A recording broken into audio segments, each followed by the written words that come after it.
Ferrari introduit 9 améliorations en Belgique, nouveau plancher pour McLaren, et Carlos Sainz dit qu'il n'a pas pris cette raclée que les autres ont reçue de Verstappen dans tout cela maintenant. Avant tout, abonnez-vous à la chaîne pour recevoir des nouvelles quotidiennes de la Formule 1. Commençons cette vidéo en parlant de Ferrari. Tout le monde sait que les rouges auront la nouvelle suspension arrière qui va tout changer. Mon Dieu, la suspension avec laquelle ils vont maintenant coller une seconde à McLaren, tout ça. Mais ça ne s'arrête pas là. Ils vont également introduire un nouveau package aérodynamique, visant principalement une amélioration dans les virages à haute vitesse, d'après ce qui est dit.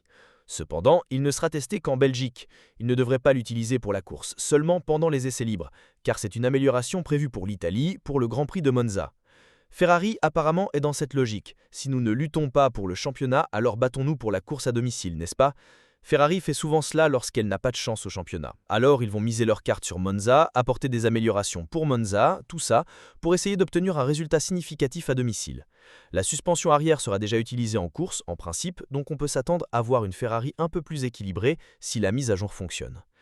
Ferrari a utilisé des essais privés pour comprendre cette suspension arrière, donc elle n'arrivera pas crue en Belgique. Même si c'est un week-end de sprint, elle ne sera pas totalement nouvelle. Ils comprendront déjà un peu mieux cette partie arrière de la suspension. Et reste maintenant la grande question, Ferrari va-t-elle réussir à donner un dernier souffle pour se battre pour la deuxième place du championnat constructeur, ou restera-t-elle au même niveau, sans beaucoup évoluer ? Toutes ces réponses à partir du Grand Prix de Belgique. Passons maintenant à McLaren. Nous parlons de l'écurie principale de la saison. L'équipe qui a tout pour remporter les 2 titres, celui des constructeurs et celui des pilotes. Et ils auront une mise à jour également. McLaren ne reste pas les bras croisés. Si quelqu'un a l'espoir de rattraper McLaren, comme Red Bull le laisse entendre parfois, ou même Ferrari, qui a déjà déclaré dans un autre article que cette mise à jour visait à atteindre McLaren, eh bien, les oranges, les papayes, ne sont pas à l'arrêt et auront un nouveau plancher pour le Grand Prix de Belgique. Ce plancher a déjà été testé plusieurs fois en séance, donc ce n'est pas vraiment une nouveauté pour McLaren. Ils arriveront avec ce nouveau plancher après avoir déjà collecté les données nécessaires. Et cela me rappelle une des vidéos récentes dans laquelle nous avons mentionné justement ce processus de mise à jour chez McLaren, où ils apportent des pièces pour le week-end, les testent pendant les essais libres, ne les utilisent pas en qualification ni en course, poursuivent les tests les week-ends suivants, et ce n'est qu'ensuite qu'ils les installent sur la voiture. Autrement dit, ils vérifient si la corrélation avec le simulateur, le CFD, etc. correspond bien à ce qu'ils trouvent sur la piste. Ce n'est que lorsqu'ils sont sûrs qu'ils l'intègrent à la voiture. Donc ce plancher a déjà été testé, approuvé et a passé toutes les validations que McLaren souhaitait pour qu'il soit ensuite utilisé en course. C'est donc une mise à jour majeure. Le plancher est une mise à jour importante pour McLaren qui pourrait simplement anéantir tout espoir des autres écuries si cette pièce donne un gros avantage. Les papayes donnent une véritable leçon en 2025 et méritent le titre, même si je comprends que certaines personnes ne soient pas très contentes de cette domination. Mais bon, on a eu celle de Red Bull, on a eu celle de Mercedes, non ?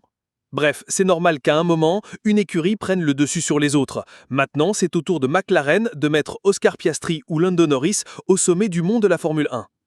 Dis-moi pour lequel des deux tu encourages et si tu penses que quelqu'un pourra rattraper McLaren dans le développement. Parlons maintenant de Carlos Sainz contre Max Verstappen. Il y a beaucoup de débats autour des coéquipiers de Verstappen. Et Carlos Sainz a fait une déclaration intéressante, disant que tout le monde a traversé une période difficile face à Max, n'est-ce pas ? Perez, il y a eu Gasly, il y a eu Albon, il y a eu Lawson, plus récemment Tsunoda. Mais lui dit que dans son cas, c'était plus équilibré, qu'il n'a pas pris une raclée comme les autres. Et c'est vrai, même si au classement des points, Verstappen a effectivement terminé devant Carlos Sainz avec une certaine marge en 2015, en rythme pur et en qualification, l'écart n'était pas aussi grand que celui qu'on voit aujourd'hui entre Verstappen et Tsunoda, Lawson, Perez, etc. Sainz a vraiment été le coéquipier, après Ricciardo, qui a été le plus proche de Verstappen dans l'ensemble. Alors où est le piège ici ? Pourquoi cela fait-il la une de notre vidéo ? Parce que Carlos Sainz ne prend pas forcément en compte que la voiture qu'il avait à l'époque avec Verstappen était une voiture bien plus facile à piloter pour un plus grand éventail de pilotes. La Toro Rosso n'était en rien comparable à la Red Bull actuelle en termes de sensibilité. Et même la Red Bull de l'époque n'était pas aussi pointue qu'aujourd'hui. On a vu que Daniel Ricciardo se battait avec Verstappen jusqu'en 2018, et même 2019 et 2020, qui étaient dans la continuité du règlement, tout comme 2021. La voiture est devenue de plus en plus agressive, de plus en plus sensible, et les coéquipiers de Verstappen ont commencé à souffrir. Mais avec le nouveau règlement depuis 2022, la Red Bull est devenue une toute autre machine. On voit bien que l'écart avec Perez s'est creusé saison après saison, et je ne parle pas seulement de points, mais de performance pure. Le piège ici, c'est que la Red Bull est devenue beaucoup plus difficile à piloter. Peut-être que si on mettait Verstappen avec Tsunoda, Verstappen avec Lawson, Verstappen avec Perez dans la Toro Rosso de 2015, la différence serait similaire à celle avec Carlos Sainz. Peut-être un peu plus, peut-être un peu moins, mais on resterait dans la même moyenne, car cette voiture était beaucoup plus docile, beaucoup plus accessible à un plus grand nombre de pilotes. La Red Bull actuelle, seul Verstappen peut vraiment la piloter. Seul Verstappen comprend cette voiture. Donc on ne peut pas vraiment faire une comparaison juste, même si Sainz veut flatter son propre ego. Et pourtant, j'ai souvent défendu Sainz ici. Pour moi, c'est un excellent pilote. Ce n'est pas un génie, mais c'est un excellent pilote. Un pilote qui, s'il a une voiture compétitive et un coéquipier qui n'est pas un génie, peut viser un titre. Oui, c'est un pilote qui peut viser le titre s'il a les bonnes conditions autour de lui, un peu comme Button, Barrichello à leur époque. C'est possible.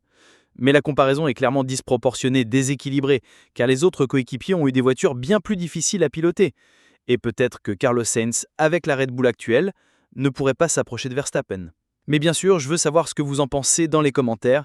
N'oubliez pas de vous abonner et d'activer la cloche pour ne rien manquer ici.